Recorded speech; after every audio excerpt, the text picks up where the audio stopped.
A very good afternoon to all of you. You're watching Rajya Sabha TV. My name is Aditi Nagpal Girotra. The opening ceremony of the 18th Non-Aligned Movement Summit is taking place in Baku in Azerbaijan. Vice President Venkaiah Naidu is representing India at the summit. He will also address the plenary session of the 18th Non-Aligned Movement Summit. He will deliver India's national statement at the NAM summit. Let's go across live. Movement and as well as special guests and my country as well. We would like to express our profound gratitude to the people and the government of the Republic of Azerbaijan for their hospitality and generosity throughout our stay.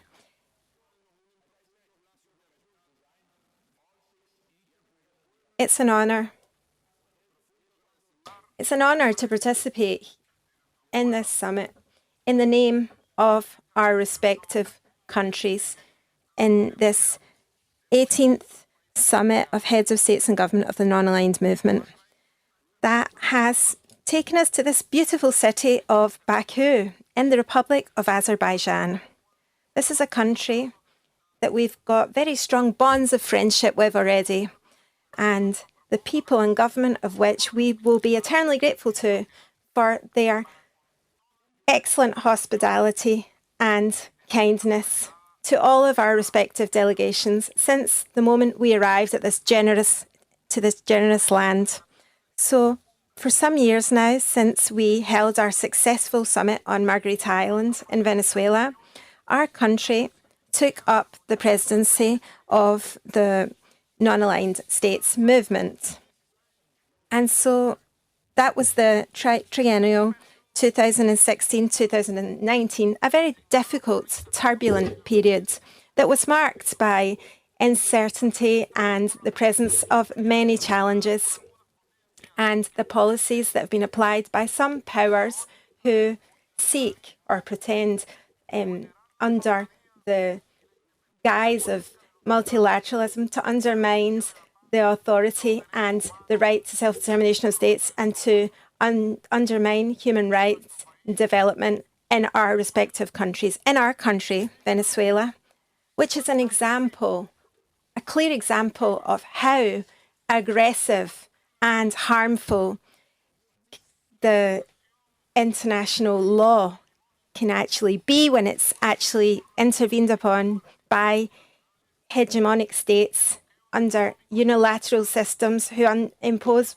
economic and social blockades and try to undermine us with armed interventions and try to bring us to our knees. But it's also our people.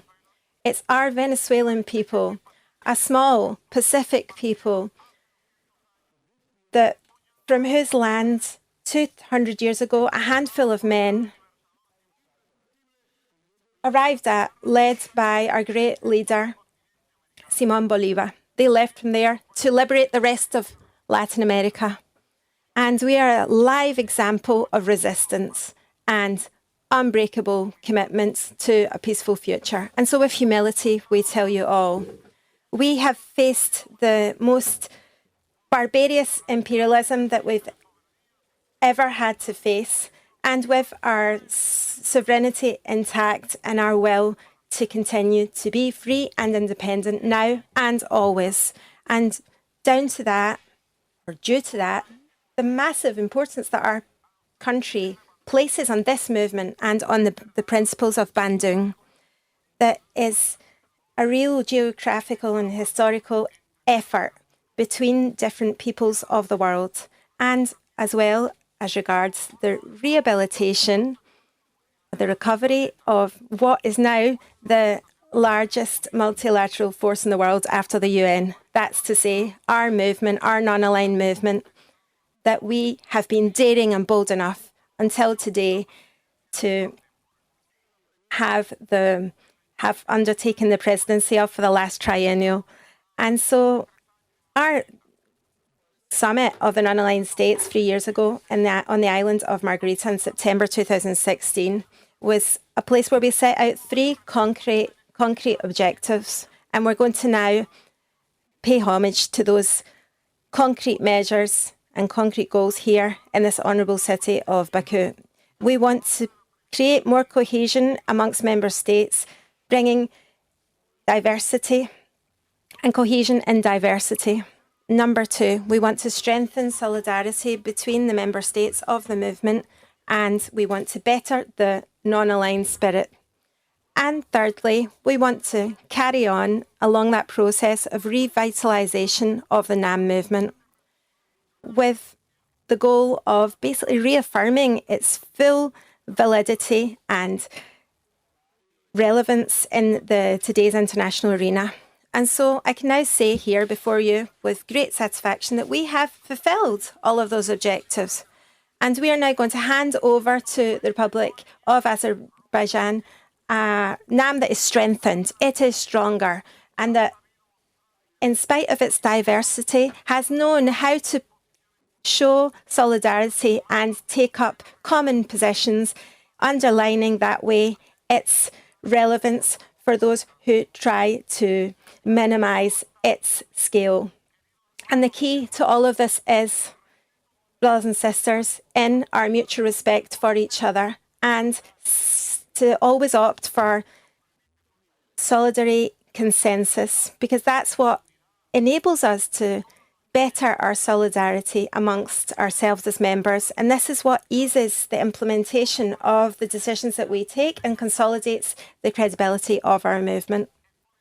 And it's because of this, ladies and gentlemen, that we've been able to participate, and we can say this now in these terms, in more than 200 meetings of very intense multilateral work on different levels, so as to be able to formulate the position of the movement on topics that range from nuclear disarmament, coercive and unilateral measures, human rights, sustainable development, a culture of peace, and the issues of Palestine and Puerto Rico, peacekeeping operations, up to even the International Day of Multilateralism and diplomacy for peace, all established by the UN Assembly almost a year ago, under the initiative of our movement.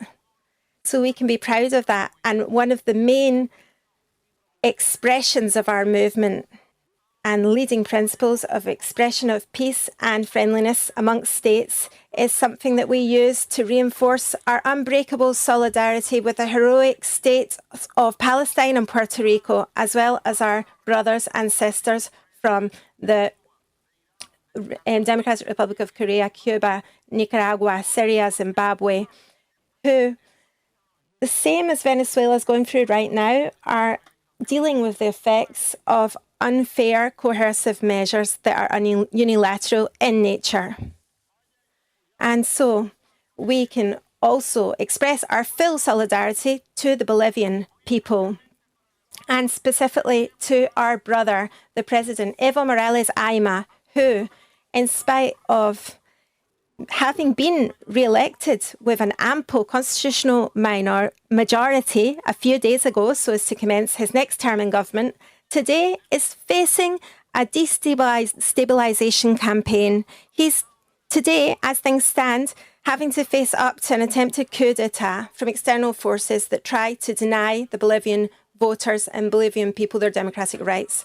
So we know that the same practices were attempted on Venezuela at the start of this year, but we brought them down in peace and with a firm and constant satisfaction that we knew who we are.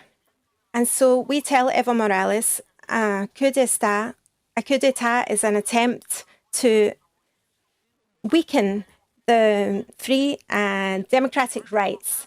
And so we have to recognize the legitimacy of Evo Morales Ayma's victory in Bolivia in the face of the colonial forces that try to undermine him and the people, all of the millions of people that turned up at the urns, and from the point of the Constitution were exerting their rights last Sunday on the 20th of October. And we've said it, and we'll say it again here in this tribune.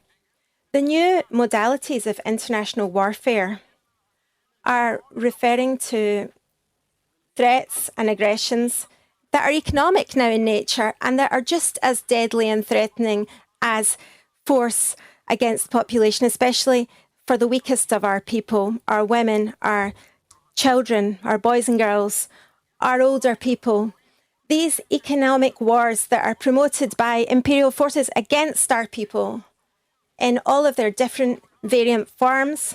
On the one hand, the imposition of neoliberal, brutal regimes and sanctions, and we can see that these are then imposed by the International Monetary Fund, and there's raises in public expenses, and healthcare's cut, funds that are used for healthcare. We're talking about a violation of the sovereignty of our peoples and human rights. And it's because of that that we would like to denounce all of these impositions of economic and social sanctions that have had such a devastating effect that they can be compared to military action.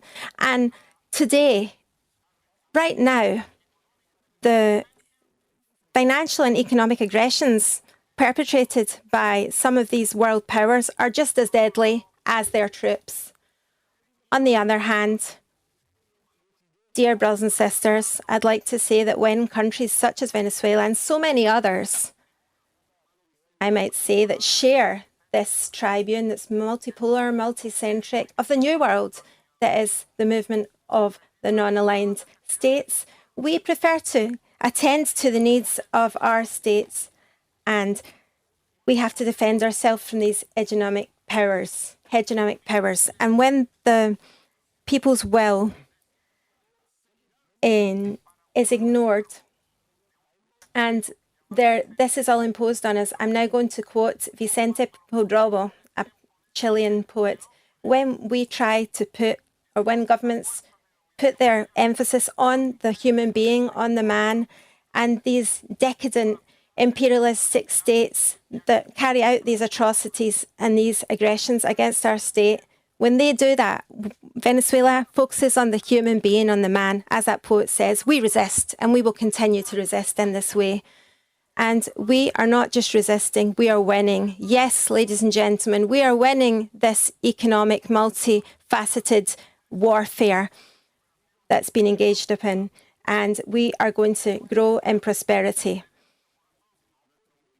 And we would like to express from our souls as free men our sincere gratitude to all of our brothers and sisters of the NAM movement for their trust, that they have placed in us, and also their unwavering support and solidarity to Venezuela in the exercise of our presidency, as well as the cooperative spirit that they've showed us in the past 3 years, in which we've had the great honour to preside over the NAM. Dear brothers and sisters, we live in a world that's faced with multiple and complex threats and challenges to world peace and security. And these should all be dealt with in a coordinated manner as responsible members of the international community that we are, through multilateralism and according to the structures of the UN Charter. And we cannot be indifferent to the spikes of armed conflicts that are getting more and more severe, and the lack of solutions to long-running conflicts, as well as the extension of colonial-type situations and the imposition of foreign powers in different countries in the world. And so we have to fight against this with our diplomacy of peace, multilateralism, which are our only weapons to fight against these acts of oppression. We live and we are going through a historic moment in time in which multilateralism and the multilateral system as a whole is going through a complex crisis. We're going through a systemic crisis, a systemic phenomenon that affects a substantial number of countries, specifically those that are developing countries. And in the very same way that international relations are played out today, and that these are manifest in multiple forms in military interventions and forced regime change, coup d'etat, media campaigns that aim to manipulate and misinform, as well as undercover operations, all of which are aimed at destabilising economically, socially and politically our member countries. Our member countries of this NAM movement. And our motivations, or the motivations of these forces, go from geopolitical dominance. They want to monopolize all the natural resources, and they want to manipulate social and cultural traditions against all principles of international relations. And therefore, we ask ourselves, how can it be that the object of aggressions, we are the object of their aggressions, these multilateral powers, or we're talking about 3/4 of the UN that we represent here, and we represent 55% of the planet in a territory where we actually represent 1/3 of the world's surface area. We're talking about the home of 80% of gas and oil. We're here together, those countries. We are this movement. And in terms of our population and geopolitical power, how can we be subject to these aggressions? In terms of our energetic power as well. This is our significance for the movement as a NAM movement. And so other natural resources and rich biodiversity that our countries also contain only add to this further. And we've also got a multi-regional setup in our movement. And this makes us, even more than a movement, a very, very pertinent and relevant actor in world relationships, and we should be conscious of that. We should know that our NAM movement, with our great traditions and spirit of fighting spirit, continues to be absolutely necessary for the democratization of this world, of this planet, so that we can rid ourselves of, once and for all, whoever decides to take up the self-entitled role of policing the world and wanting to set up unidimensional world. We want to have a multi-world, very diverse, and of course, most importantly, free of any hegemonic pretenses or efforts. And so we've been able to balance out these colonialistic and imperialist forces in the world to date. We know that that was the very supposition and very principle of our being set up. And we know that between the 50s, 60s and 70s, all of this was going on. There was poverty, oppression that had gone on for centuries. And quite frankly, we are those who have inherited Balmasar, Nkrumah, Nehru, Sukarno,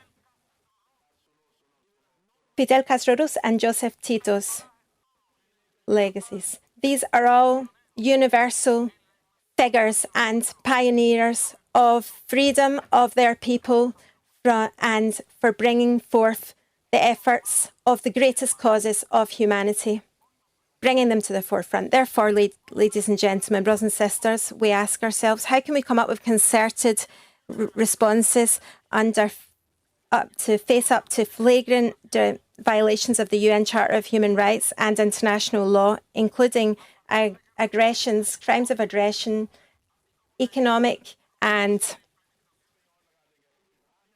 developmental warfare, and multilateral forces that are used as blackmail against our countries so as to try and punish us, and affecting more than 1/3 of our population and their well-being, and more than 30 million Venezuelans, as has been affirmed by the UN rapporteur in this subject area themselves. So we ask ourselves, how are we going to guarantee these effective, concerted and concrete responses in the face of the phenomenon of climate change that represents a direct threat to the survival of our humanity, especially for those small developing insular states? And we're talking about our Caribbean brothers, our Pacific brothers, or the scourge of international terrorism, or the growing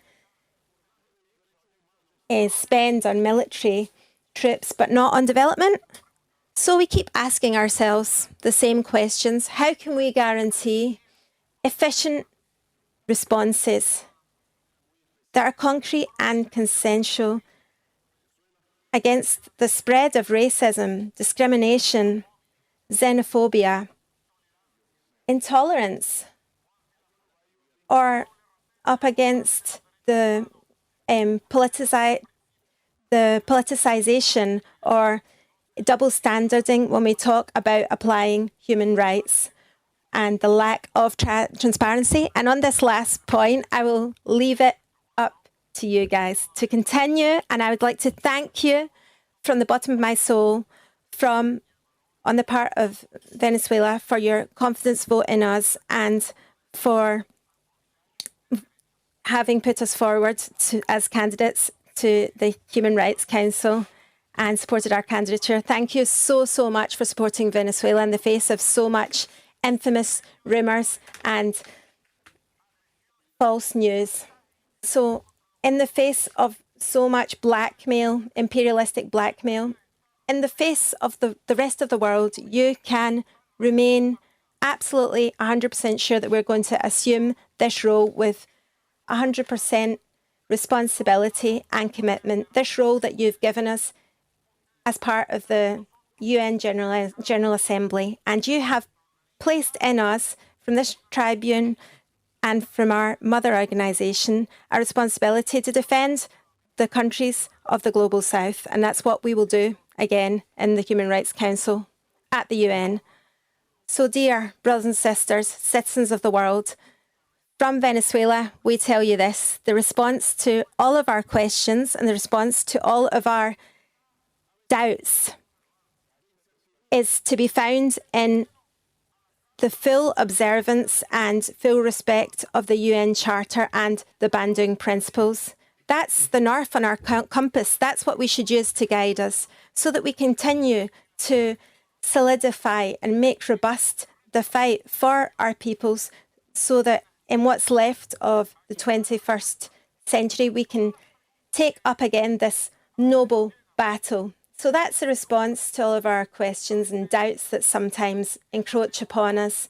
And sometimes we can feel quite down when we think of the perspectives on the horizon for humanity here on in. But we do sincerely believe that the answer is to be found in international law and in multilateralism. And our fight, without a shadow of a doubt, is the fight of millions of people against the most powerful in the world, against the old colonial powers of ever and the hegemonous powers.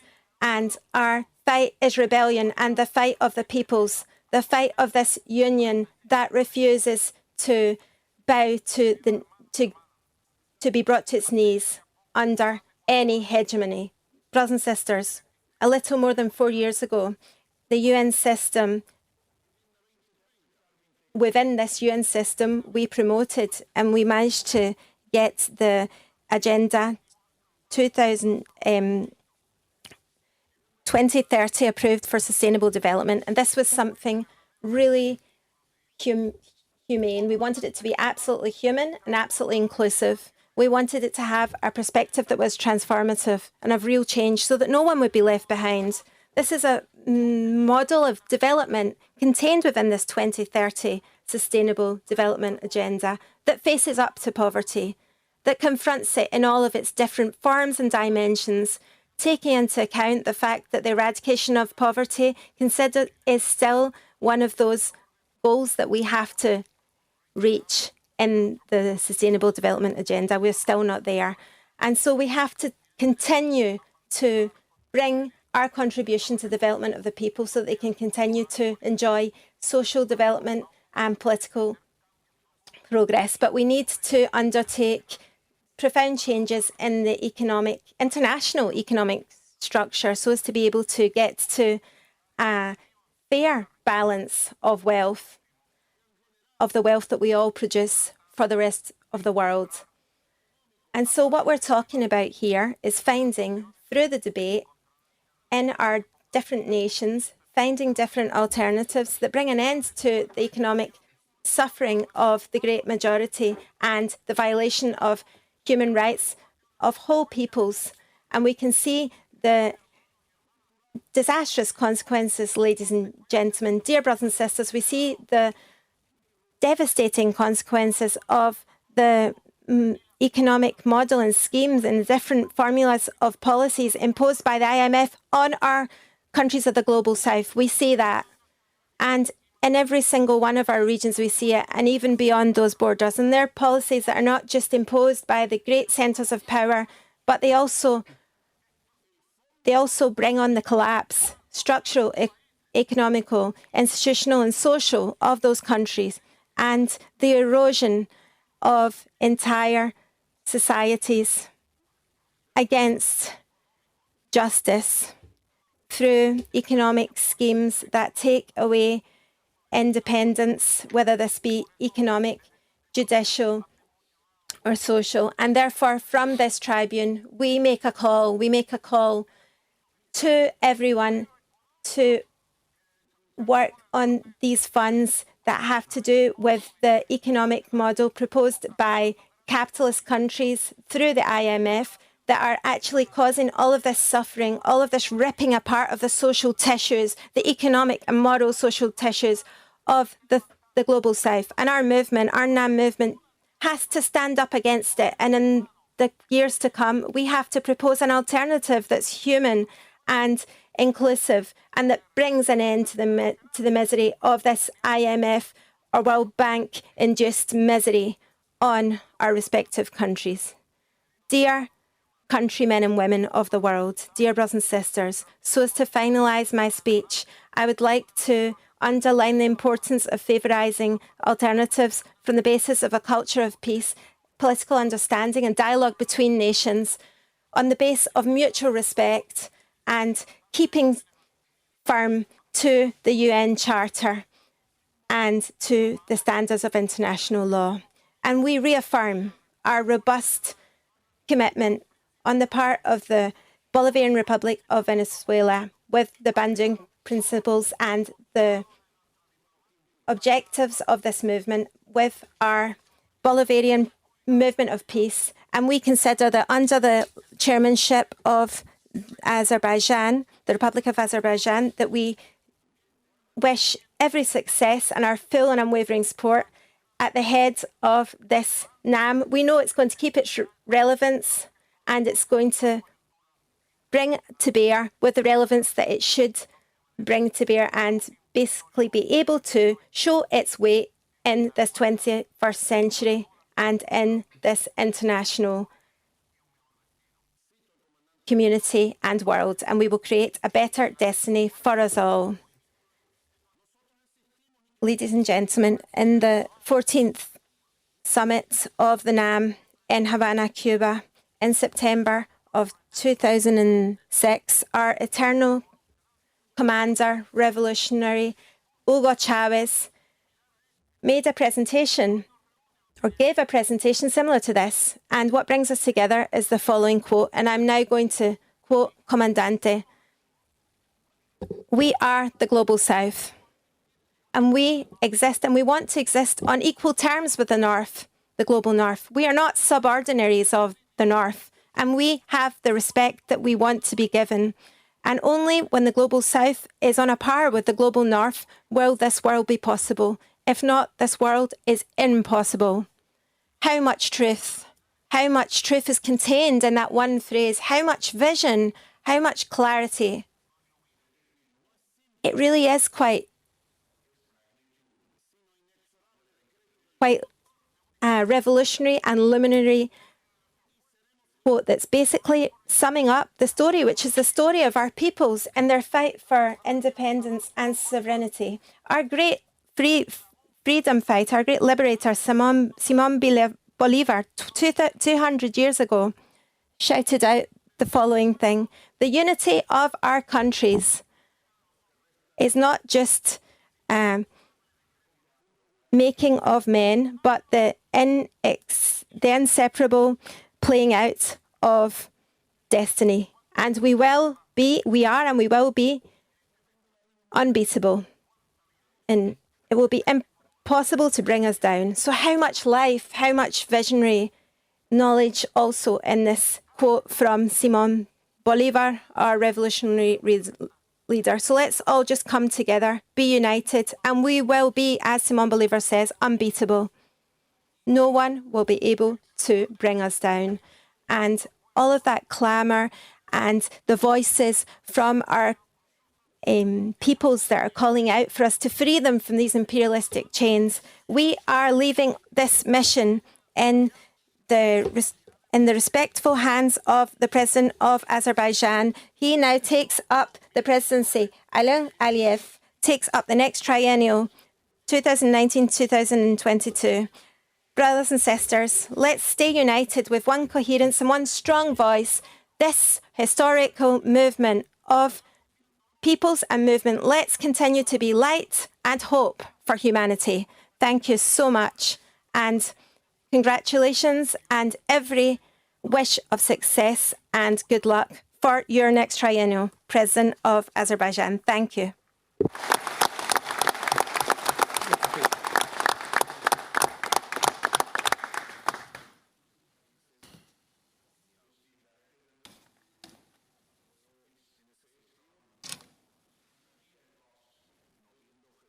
Siguiendo la agenda.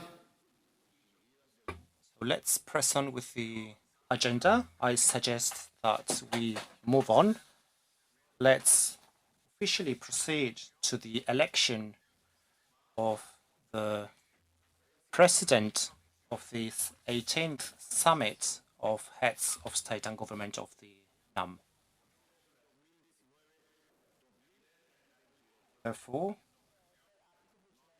this regard, I can see no objections, so I propose the distinguished delegations to elect by acclamation His Excellency Mr. Ilham Aliyev, President of the Republic of Azerbaijan, as the chairman of this 18th summit, a historic summit here in the city of Baku of the non-aligned movement for the triennial 2019-2022. So I see no objections, so I declare him the chairman of this movement, Mr. Aliyev, and I invite President Aliyev to assume his chairmanship. Thank you very much for your support. Thank you.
Hürmetli devlet ve Dear heads of state and government, dear guests, ladies and gentlemen, I cordially salute all the participants of the 18th Summit of the Non-Aligned Movement. Welcome. I express my gratitude to the Bolivarian Republic of Venezuela for the chairmanship in the Non-Aligned Movement during 2016-2019. The non-aligned movement serves the cause of promoting universal values and demonstrates the commitment to sovereignty, independence, and territorial integrity of all countries. Having united 120 countries, the movement is the second largest political institution after the United Nations General Assembly, where the nations of the world are represented. Azerbaijan was accepted to the non-aligned movement in 2011. During the short period of time as a member of the movement, our country has gained relevance as a resolute advocate of norms and principles of international law. During the 17th summit of the heads of state and government held in 2016, the unanimous decision was made to hold the next summit in the city of Baku and to entrust Azerbaijan with chairmanship in the organization for the years 2019-2022. It is an embodiment of respect, transit, and confidence in our country. I view this as a support of the non-aligned movement that brings together most of the countries of the world to our policy, and once again express my gratitude to you for that decision. During its chairmanship in the non-aligned movement, Azerbaijan will build its priorities and performance based on historic Bandung principles, the very principles that embody respect to sovereignty and territorial integrity of all the countries, non-interference into internal affairs, upholding of mutual interests, and promotion of cooperation, concur with the core principles of Azerbaijan's foreign policy. We must increase our efforts to ensure universal implementation of the norms and principles of international law. In this sense, there is a great need for reforms in the performance of the United Nations. Modifying of borders by force, violation of territorial integrity of countries through the use of force, and interference into internal affairs is unacceptable. During the time of its chairmanship in the non-aligned movement, Azerbaijan will make efforts to establish and foster dialogue with other institutions and thus expand the geography of cooperation. Given that the majority of the countries members to the movement are developing countries, we must develop cooperation in the economic sphere within the organization. In this sense, Azerbaijan's accession to the Group of 77 last month creates an opportunity for increasing our efforts further on the global scale in the socio-economic sphere. The joint advocacy of the interests of the member states within the UN is of particular importance. Special attention should be riveted to the threats encountered by the least developed, landlocked, and small island nations. Since 2005, Azerbaijan has rendered humanitarian and technical assistance to over 90 countries. The Agency for International Development of the Republic of Azerbaijan has implemented grant programs and projects in the spheres of poverty eradication, science, culture, healthcare, development of IT, and efficient use of water resources and other areas in different countries of the world. Since 2018, Azerbaijan has offered scholarships for citizens of the non-aligned movement member states in the higher learning institutions of our country, and those are full scholarships. Today, 37 youths from 31 member states are benefiting from that program. Youth policy in Azerbaijan is identified as a priority. Azerbaijani youth are brought up in the spirit of national sentiment, traditional values, bond with homeland and patriotism. This is why we have initiated the holding of the first ever Youth Summit of the Non-Aligned Movement. In the run-up to our summit today, youth from 40 countries participated in the Youth Summit. Ladies and gentlemen, dear guests, Azerbaijan's independence is only 28 years old. 1 week ago, on October the 18th, we have celebrated the anniversary of the restoration of our independence. For more than 25 years, the historic land of Azerbaijan, the Nagorno-Karabakh, and 7 adjacent districts, roughly 20% of the country's internationally recognized territory, has remained under Armenia's occupation. Armenia has conducted a policy of ethnic cleansing against the Azerbaijanis, and as a result, over 1 million Azerbaijanis have become refugees or internally displaced persons. Back then, Azerbaijan's population was 8 million, and it is with deep regret that I have to say that at the time, our country topped the list of the countries with the highest number of refugees and internally displaced people per capita in the world, Armenia perpetrated the Khojaly genocide against the Azerbaijanis, as a result of which 613 innocent people, including 106 women and 63 children, were murdered just because they were Azerbaijanis. Over 1,000 people went missing. Khojaly genocide was recognized internationally by more than 10 countries. In 1993, the UN Security Council adopted 4 resolutions that demand complete and unconditional withdrawal of the Armenian forces from the Azerbaijani territory. Unfortunately, those resolutions were never implemented.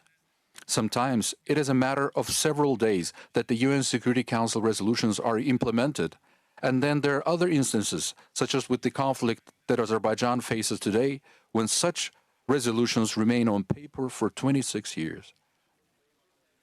The policy of double standards must stop.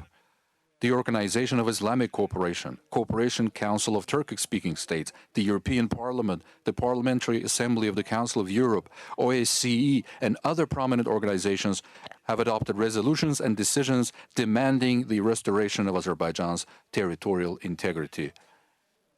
Seizing this opportunity, I wish to thank the member states for support expressed in the documents adopted by the non-aligned movement so far to the resolution of the conflict, in line with the UN Security Council resolutions and based on Azerbaijan's territorial integrity. Armenia destroyed all of our historical monuments, mosques, and cemeteries across Azerbaijan's occupied territories and plundered all the museums and tangible cultural riches. Armenia deliberately attempts to erase Azerbaijan's footprint in the occupied territories by replacing all the original toponyms with Armenian ones. In contravention with the international humanitarian law, Armenia also implements a policy of illegal resettlement and conducts illicit economic activity in the occupied areas. As a result of military provocation by Armenia in April 2016, 6 Azerbaijani civilians, including 1 child, were killed, 26 more were wounded. Hundreds of houses were destroyed. Karabakh is Azerbaijan's ancestral land. Armenia, the conflict can only be settled based on the territorial integrity of the Republic of Azerbaijan. Azerbaijan is conducting an independent foreign policy. This policy stems from national interests and justice and has helped us gain many friends worldwide. A vivid example of that was Azerbaijan's election as the UN Security Council's non-permanent member with the support of 155 nations in 2011. During our membership in the Security Council, Azerbaijan made great contributions to strengthening of international peace and security and upholding justice, and became an active player in the international political processes. Azerbaijan is also contributing to international peacekeeping operations under the UN Security Council mandate.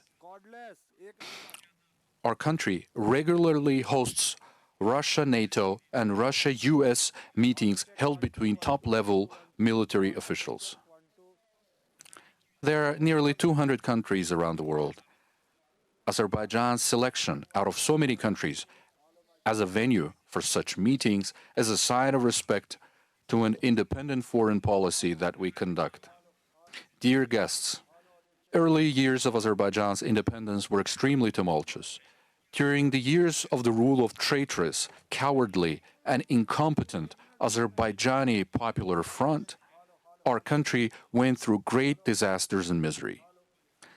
The civil war was unleashed in Azerbaijan. It was only in 1993, with the return of President Heydar Aliyev to power upon the demands of the people of Azerbaijan, that Azerbaijan was saved from more calamities.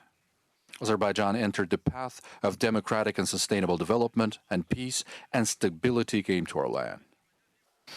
Azerbaijan is committed to such values as democracy, human rights, and personal freedoms. They are deeply historically ingrained. We're proud that over a century ago, in the East, in the Muslim world, the first ever democratic republic was established in Azerbaijan, and women were granted the right to vote, something we had done ahead of most Western nations. Democratic development is Azerbaijan's conscious choice.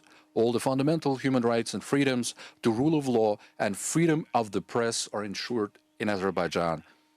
Azerbaijan's economy has been growing at a fast pace, and the country's GDP has more than tripled in the past 15 years. More than $270 billion were invested in Azerbaijan, half of them being foreign investments. Azerbaijan's foreign debt accounts for 17% of our GDP, and based on that indicator, we're ranking 9th in the world. Poverty in Azerbaijan stands at 5%. This year alone, we have doubled the minimum wage and social benefits, and minimum pensions were increased by 70%. Our program of targeted social assistance covers 68,000 families or 280,000 people, which means that every such family receives a monthly social allowance of an equivalent of $140. In the last 15 years, we have either built or completely renovated over 3,200 schools and 640 hospitals. The literacy rate in Azerbaijan is nearly 100%. Over 300,000 internally displaced persons were provided with free houses and apartments. The internally displaced families receive a monthly allowance of an equivalent of $180. Azerbaijan's accomplishments are recognized worldwide. According to the World Bank's Doing Business report for 2020, Azerbaijan is among the top 20 reformer countries, while according to the Davos World Economic Forum report, Azerbaijan ranks number 10 for the government's long-term strategy and 5th in terms of leadership inclination towards reform in the world. Azerbaijan is a space nation. Today, we have 3 satellites, 2 of them being telecommunication ones, and third being an Earth observation satellite. 80% of our population are internet users. Azerbaijan ensures its energy security. Once again, I would refer you to the Davos World Economic Forum report, where in terms of access to electricity index, Azerbaijan ranks 2nd in the world. Azerbaijan is also a supplier of energy to several other countries. Being a landlocked country, Azerbaijan serves as a bridge between Asian and European continents, and as such has initiated and participated in several regional transportation projects. Azerbaijan is an active participant of East-West and South-North transportation corridors and is currently working on other key projects such as Southwest and Northwest projects. Thus, as a reliable transit country, Azerbaijan makes a valuable contribution to multilateral international cooperation. Climate change is a global threat. Azerbaijan supports international efforts to tackle the consequences of climate change. Azerbaijan has ratified the Paris Treaty and identified a 35% reduction of greenhouse emissions as a target for 2030, with 1990 being the base year.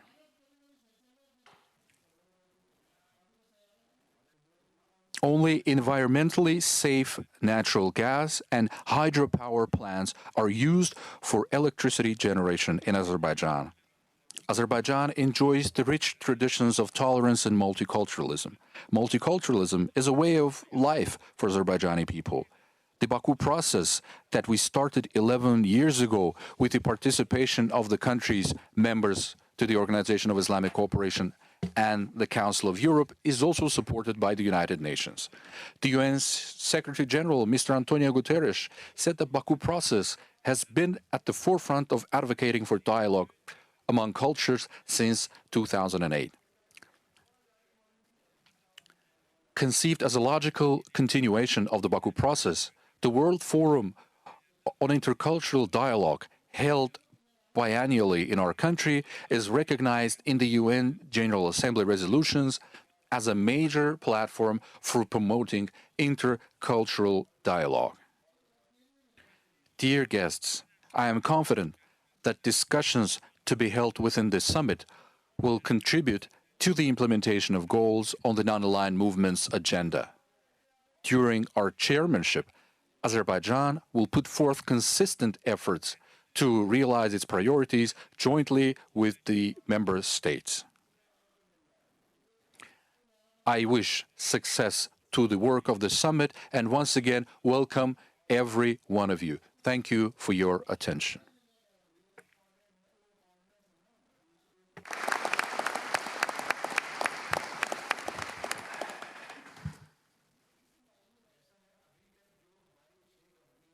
Dear ladies and gentlemen, the provisional agenda for today is before you. Is there any objections to the agenda? If not, the agenda is adopted. Next agenda item is the election of the members of the Bureau. The list of candidates is in front of you.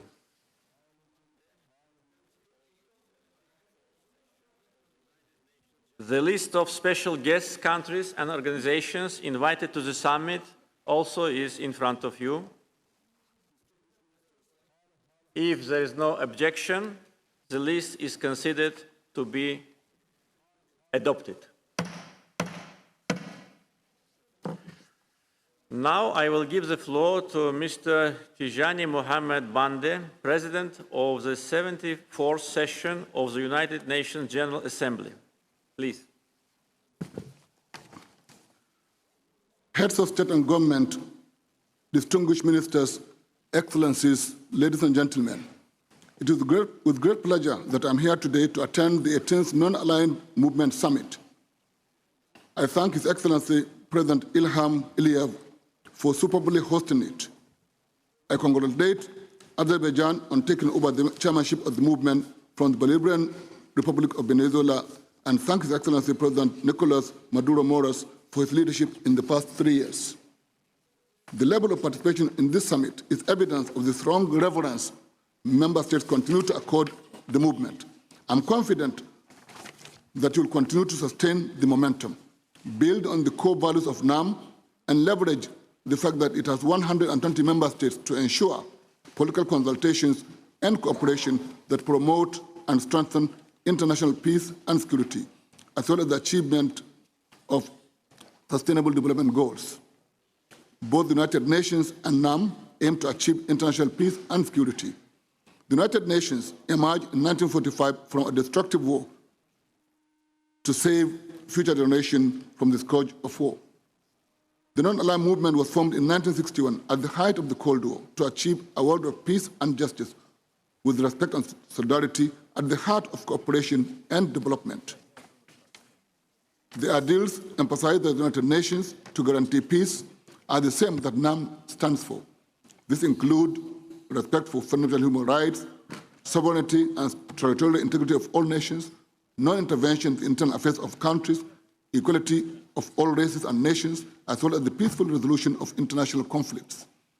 The aforementioned are part of the Bandung Principles and continue to be relevant today as they are critical for the attainment of international peace and security, as well as the achievement of sustainable development goals.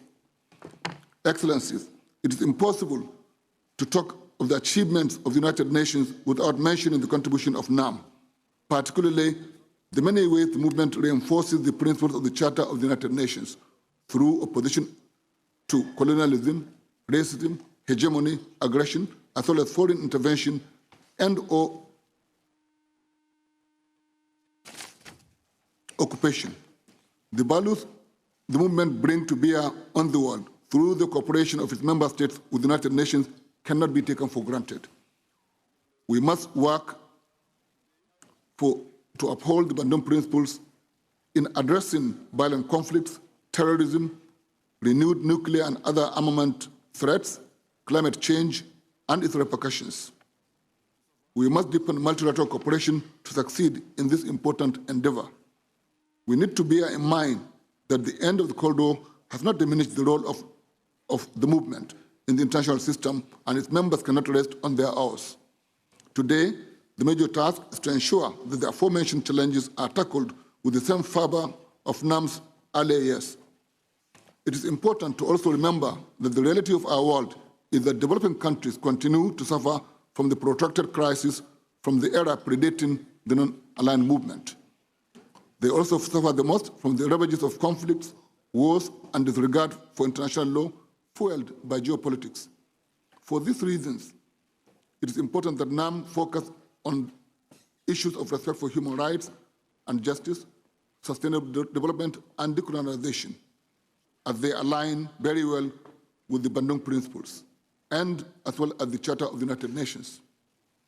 Excellencies, ladies and gentlemen, NAM must continue to be a voice of reason and moderation, and must never fail to work within the framework of the United Nations Charter for peace, stability, human progress, and justice, even when it seems difficult. It must thus focus on the promotion of international peace and security, particularly the many crises around the world, which also involve its members. Excellencies, we must find urgent solutions to many of the problems affecting not only NAM countries, but all member states. The movement needs to work within the United Nations to strengthen the peace and security architecture, particularly making a priority of prevention. This also entails the drivers of conflict such as poverty, lack of access to education, inequality, and unemployment must be tackled head-on. We must focus particularly on ensuring that youth, women, and girls can effectively participate in societal affairs. We also have to make adequate provision for people with disabilities to function and to contribute their quota to society. Among other things, government should facilitate girl-child education. Excellencies, it is important to consistently advocate for the creation of a mutually beneficial economic space through the creation, development, and diffusion of new innovations and technologies. This could be done within the framework of South-South cooperation. If we will make appreciable progress, we must ensure the equal participation of women in the economic sector and inclusion. These issues affect us all, even if in varying degrees. We must also continue to work together on the reform of the United Nations system, the General Assembly, ECOSOC, Secretariat, and the Security Council. For the United Nations to be fit for purpose, we must ensure that we continue to cooperate to ensure a reform that meets the realities of the 21st century. The organization is currently in the process of strengthening and revitalizing the work of the General Assembly, the main deliberative and normative body responsible for setting the direction of the United Nations, with the goal of making it a true parliament of nations. We'll continue to focus on improving the way we do business. 3 reform processes related to the reform of the peace architecture, management reform, as well as the repositioning of the United Nations development system have already been delivered. The Assembly will also engage in the next few weeks on the important process of review of the Economic and Social Council, as well as the high-level political forum for sustainable development. The intergovernmental negotiation on Security Council reform will also be convened, and we are in the process of selecting co-facilitators. The current composition of the Council does not reflect the reality of the 21st century, and we must ensure that the intergovernmental process runs smoothly this year and achieves progress. Excellencies, ladies and gentlemen, the 75th commemoration of the creation of the United Nations will be held next year, and I urge that we utilize the opportunity to rededicate to the principles of the United Nations as enumerated in its charter. Without doubt, the continued upholding of the NAM principles will mean that NAM members show solidarity, friendly resolution of differences, and a determination to never engage in bitter rivalries, but instead prioritize cooperation, mutual respect, and mutual respect. Member states of the movement must continue to rally themselves to ensure that they are better able to deal with challenges that confront all of us.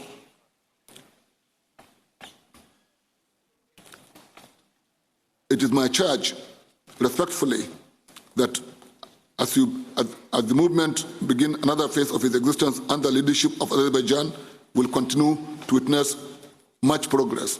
I wish you all fruitful discussions, Excellencies. I thank you.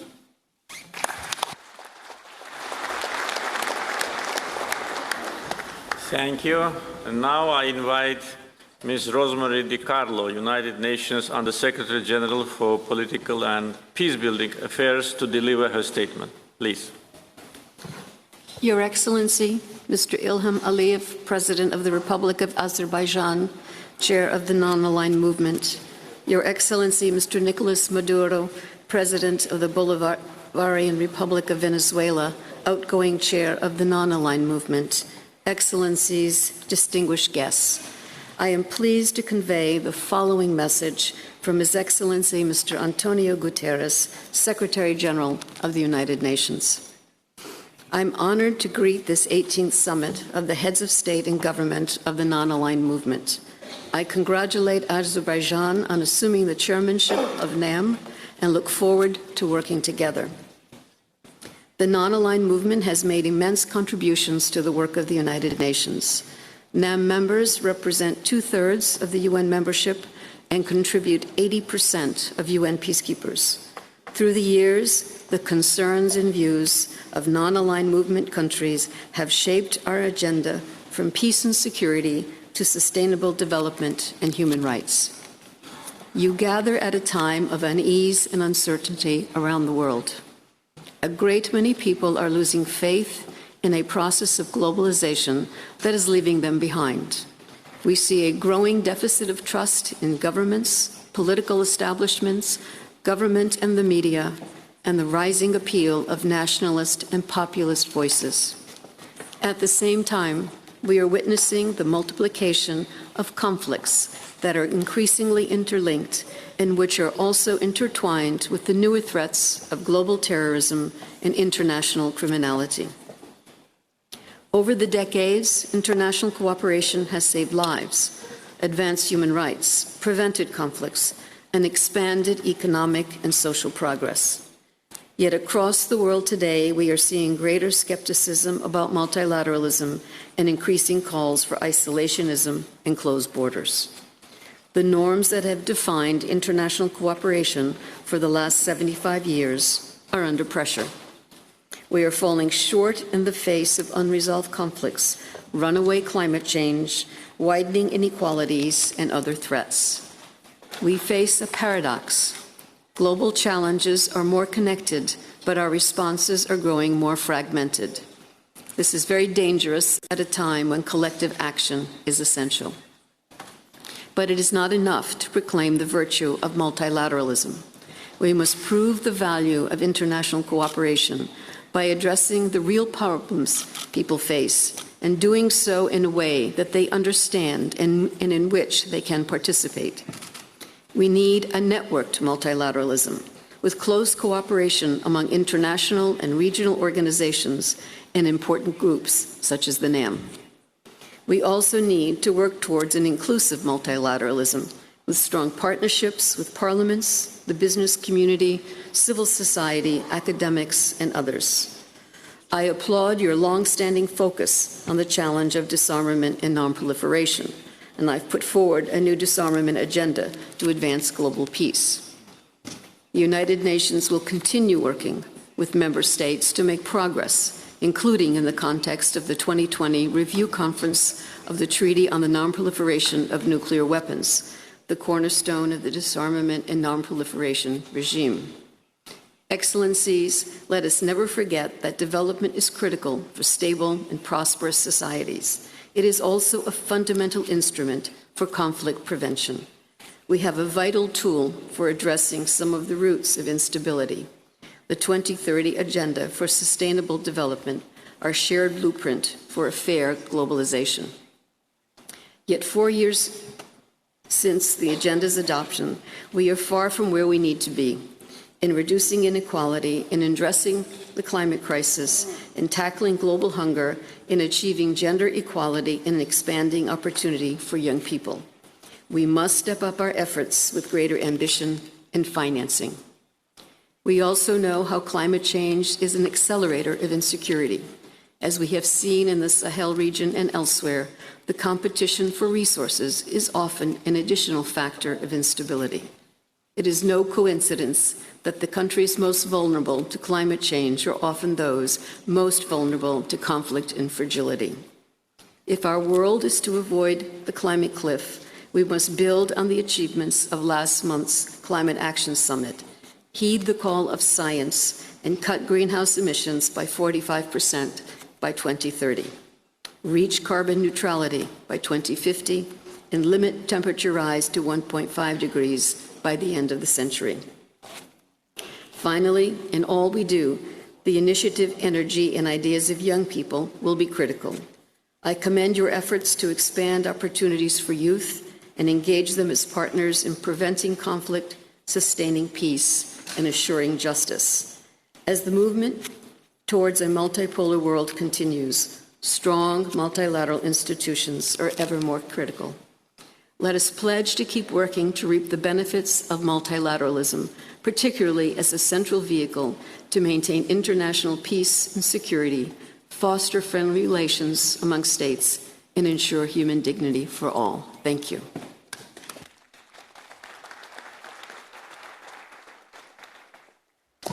Thank you.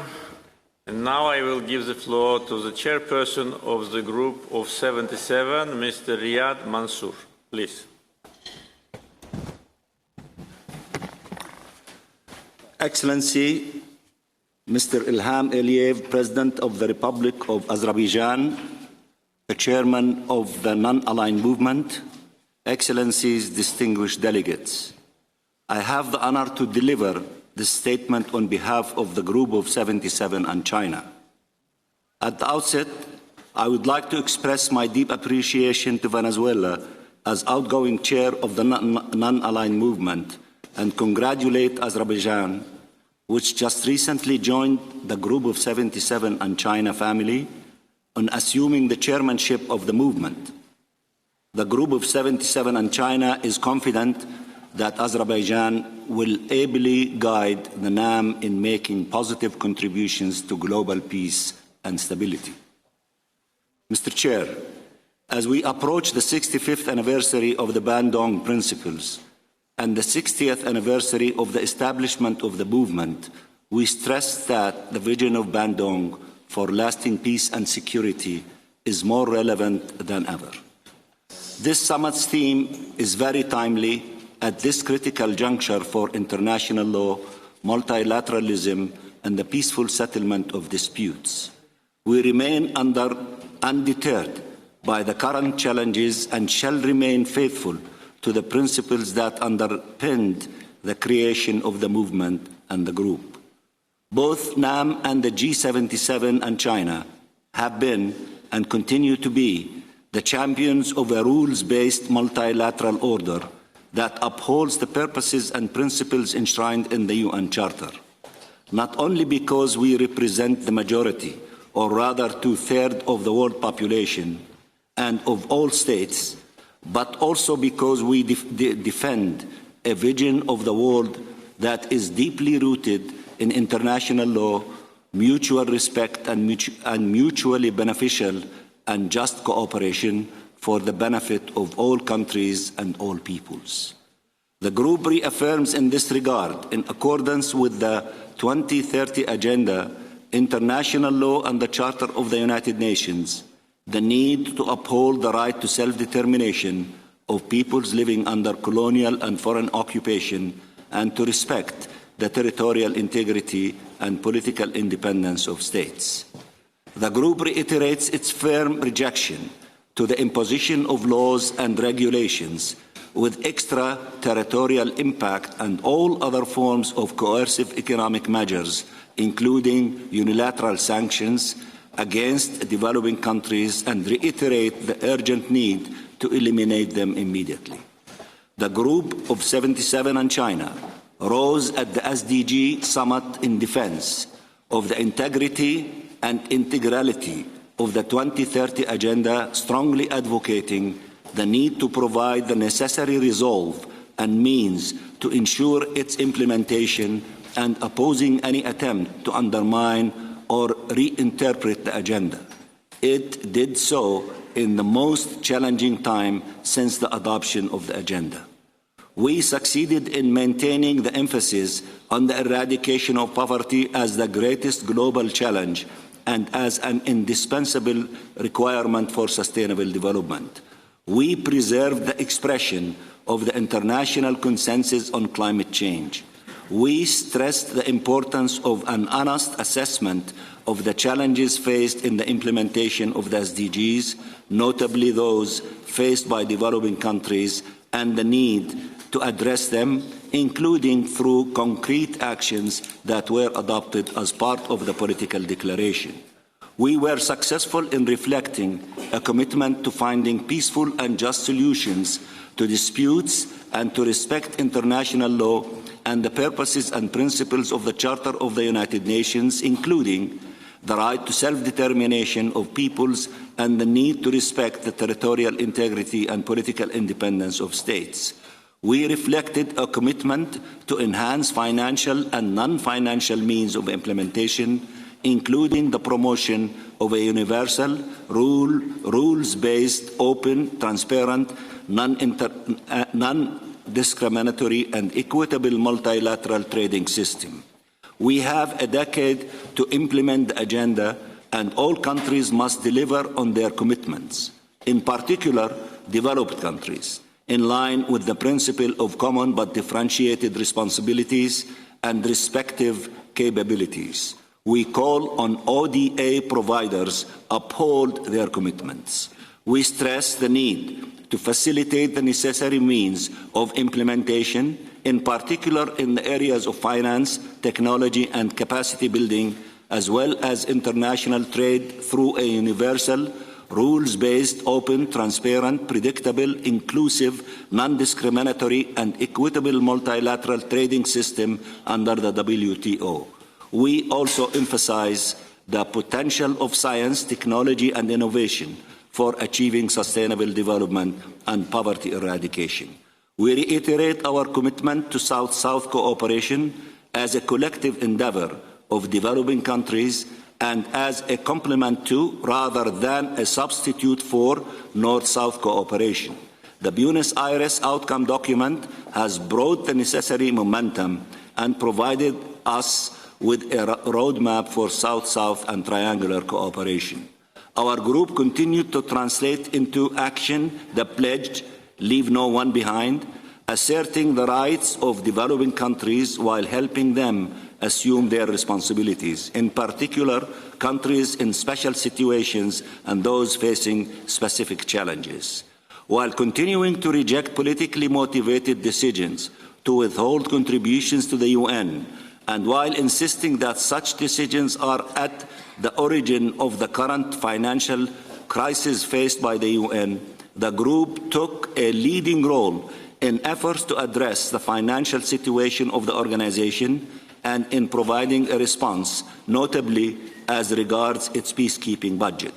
The G77 and China also took a strong stance in defense of troop and police contributing countries, a majority of which are members of our group, including in trying to ensure they are paid the money they are owed and in rejecting through a vote in the Fifth Committee attempts at advancing notions that are detrimental to them. While NAM took the lead in the revitalization of the work of the General Assembly, the G77 and China was in charge of the alignment of the agenda of the General Assembly with the 2030 agenda, and both continued defending the interests of the Global South, including by advocating equitable geographical representation. The group tabled a few days ago a resolution to enlarge the ACABQ membership to ensure better representation of developing countries from all three regional components of the group in this important body. Mr. Chairman, in closing, the group has consistently pleaded, as reflected in the agenda, that there can be no peace without sustainable development and no sustainable development without peace. The work of the G77 and China and NAM, which spans the entire UN agenda, is therefore complementary in advancing the positions of developing countries on both fronts for a more just, equitable, peaceful, and prosperous world. May the unity and solidarity of the Global South pave the way to the realization of this noble objective. And I thank you very much, Mr. Chairman.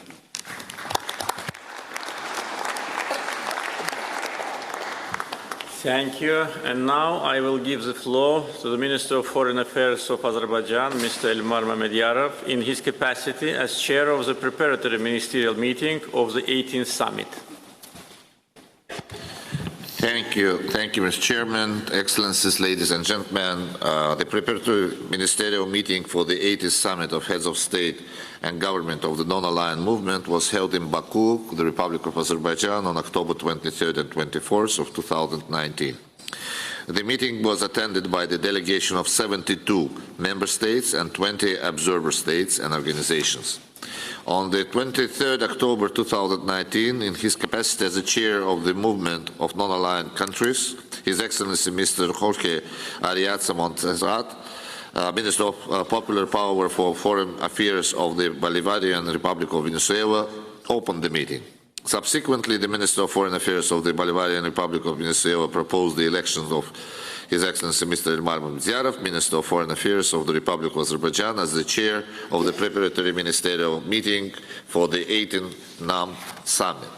Following the election of chair, preparatory ministerial meeting proceeded to adopt the agenda of the meeting. As per agenda, the meeting participants heard a report of the chair of the preparatory senior official meeting outlining the results of deliberations on draft outcome documents of the summit. Preparatory ministerial meeting continued its work with interactive debate on the theme of the 18th Summit of the Non-Aligned Movement, upholding the Bandung principles to ensure concerted and adequate response to the challenges of contemporary world. During the interactive debate, the preparatory ministerial meeting heard the statements of the head of 54 delegations. The meeting endorsed the draft final document, draft Baku Declaration, Declaration Palestine, and the draft motion of thanks to and solidarity with the people and government of the Republic of Azerbaijan, recommending them for consideration and adoption by the 18th Summit of Heads of State and Government of the Non-Aligned Movement. Thank you, Mr. Chairman.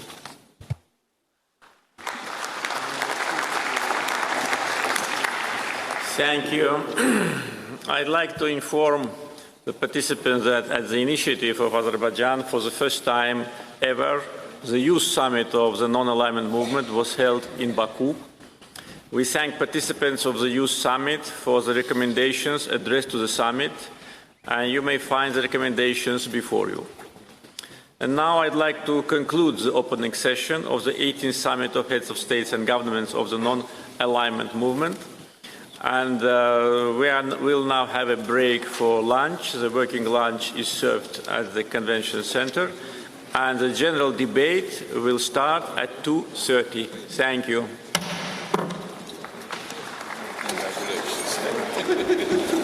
This I like. Oh, it's a watch.